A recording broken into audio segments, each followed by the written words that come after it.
Sí, como conclusión, podemos decir que la noción de cultura es clave para pensar la sociedad actual, pero debe usarse con crítica y conciencia de su historia y sus implicancias políticas. La cultura no es solo diversidad, es también poder, conflicto y transformación. Continuaré dando una introducción y nombre del siguiente texto, Cultura para Todos y Todas, de Gustavo Blázquez.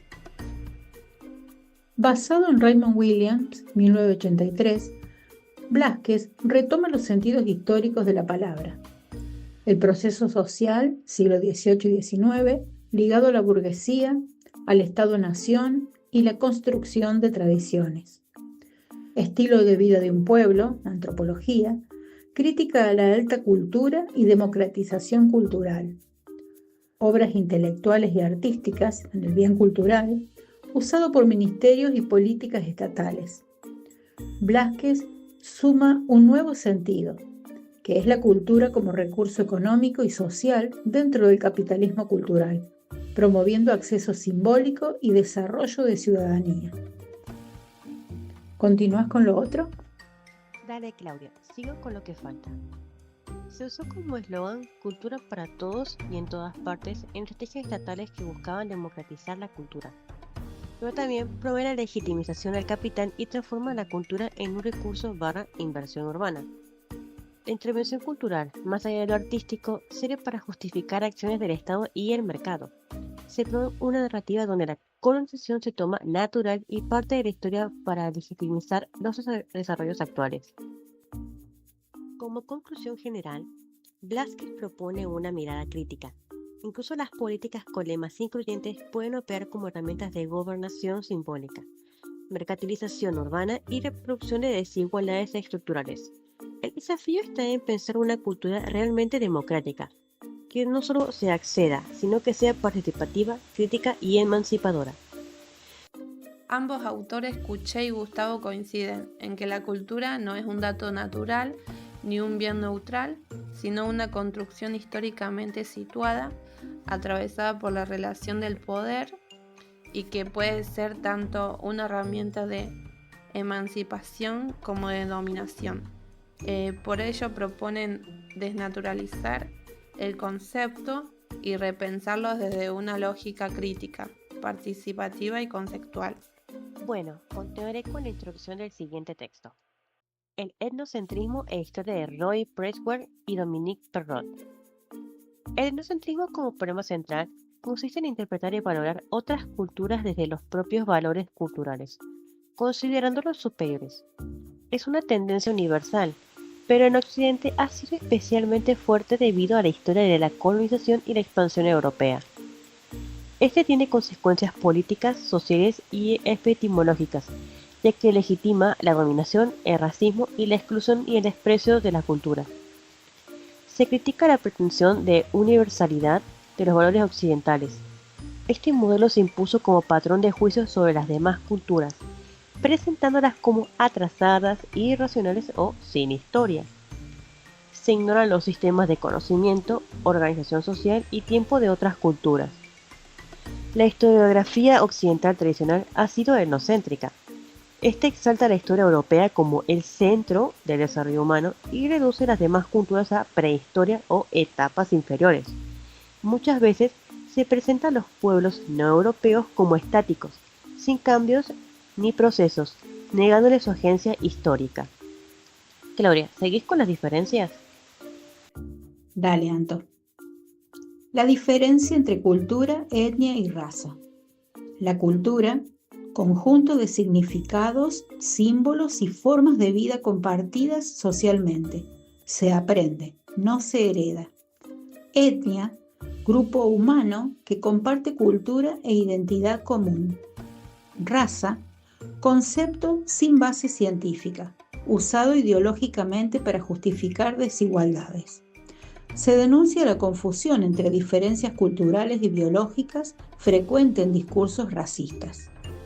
Se ve a la escuela e historia como herramientas de reproducción. La enseñanza de la historia en contextos coloniales o postcoloniales ha reproducido las visiones etnocéntricas. Los manuales escolares presentan al modelo europeo como el camino natural al progreso, invisibilizando las resistencias y alternativas culturales.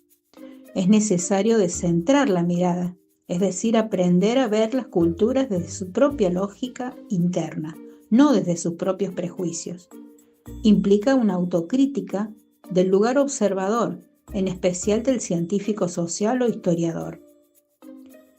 Ese tiene implicancias políticas y pedagógicas.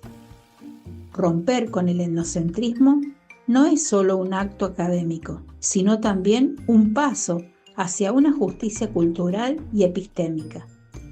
Supone reconocer la diversidad como legítima y valorar las múltiples formas de ser, pensar, organizarse y recordar.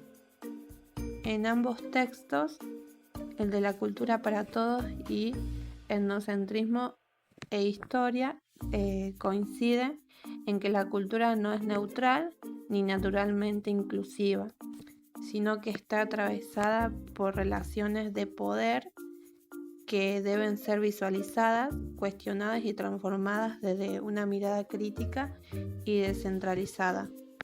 Daré la introducción al siguiente texto. Diversidad cultural y escuela. Repensar el multiculturalismo, de Liliana Sinisi. Se critica la forma clásica de pensar la diversidad.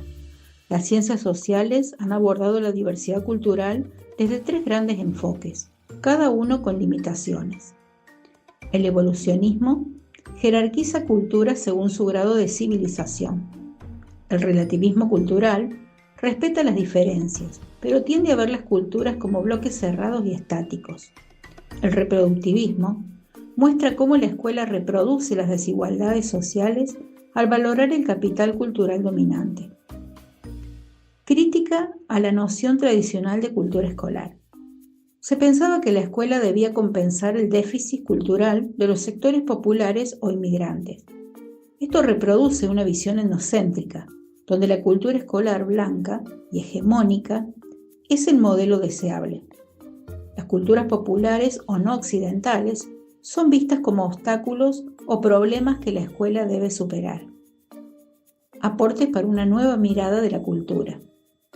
Retoma a Elsie Rockwell, quien propone pensar la cultura como algo dinámico, contextual y relacional, no como un conjunto de rasgos fijos heredados. La cultura es históricamente situada y atravesada por relaciones de poder. Anto, continúas con lo otro. Claro, Claudia. Se busca repensar el multiculturalismo, con una revisión crítica de distintas formas de abordar la diversidad cultural en la educación. Según Ramón Flecha, el multiculturalismo reconoce la coexistencia de varias culturas, pero puede ser superficial. El pluriculturalismo valora la identidad cultural propia, pero corre riesgo de esencializarla. El interculturalismo promueve el diálogo entre las culturas, y es el modelo más transformador. Según Peter McLaren, el multiculturalismo conservador mantiene jerarquías. El multiculturalismo liberal finge igualdad, pero sin transformar la estructura desigual. El multiculturalismo crítico o de resistencia reconoce el conflicto y lucha por la justicia social y cultural. Se critica el discurso oficial de la diversidad cultural. El discurso escolar sobre la diversidad suele ser vacío, romántico o superficial. Se promueve la tolerancia o la inclusión, pero sin cuestionar las relaciones de poder. Se necesita de una pedagogía crítica. La escuela debe dejar de ser un aparato reproductor de desigualdad y convertirse en un espacio de reconocimiento, transformación y justicia cultural.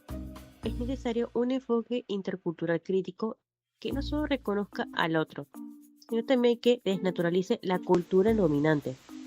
La diversidad cultural no debe tratarse como un problema que la escuela debe corregir, sino como una oportunidad para repensar la educación desde la equidad, el respeto y el reconocimiento mutuo. La cultura no es algo dado ni uniforme, sino un campo de conflictos, luchas y posibilidades de transformación social. Presswell y Perrot, desde una crítica al pensamiento histórico occidental, evidencian cómo el etnocentrismo ha definido que culturas y relatos merecen ser reconocidos legitimado, así como la dominación. Esta lógica no ha desaparecido según su inicio. Persiste en el sistema educativo actual, donde el multiculturalismo es muchas veces un recurso simbólico que disfraza la continuidad de una cultura escolar elística y blanca.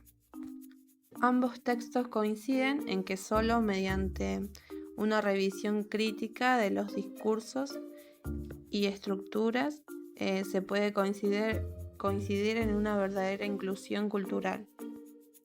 Continuaré con la introducción del siguiente texto.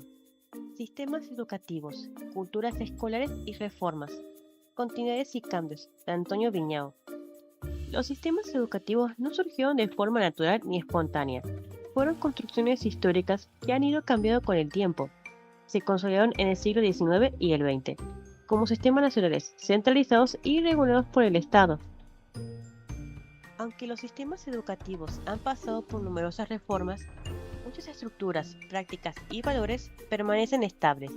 Viñao plantea una tensión entre el discurso del cambio, o sea, las reformas, las innovaciones, y la fuerza de tradición escolar, que tiende a conservarse. Claudia, ¿continúas con lo que le falta?